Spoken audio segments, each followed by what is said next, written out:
Throughout our history, America has been willing to bear the burden of promoting liberty and human dignity overseas, understanding its links to our own liberty and security.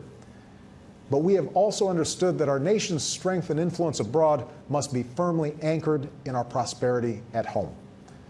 And the bedrock of that prosperity must be a growing middle class. Unfortunately, over the last decade, we've not done what's necessary to shore up the foundations of our own prosperity. We spent $1 trillion at war, often financed by borrowing from overseas. This, in turn, has shortchanged investments in our own people and contributed to record deficits. For too long, we have put off tough decisions on everything from our manufacturing base to our energy policy to education reform.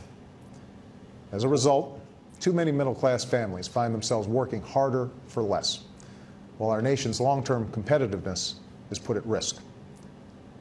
And so at this moment, as we wind down the war in Iraq, we must tackle those challenges at home with as much energy and grit and sense of common purpose as our men and women in uniform who have served abroad. They have met every test that they faced. Now it's our turn.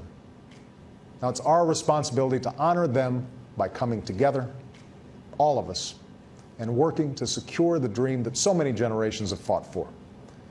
The dream that a better life awaits anyone who is willing to work for it and reach for it. Our most urgent task is to restore our economy and put the millions of Americans who've lost their jobs back to work. To strengthen our middle class, we must give all our children the education they deserve and all our workers the skills that they need to compete in a global economy. We must jumpstart industries that create jobs and end our dependence on foreign oil.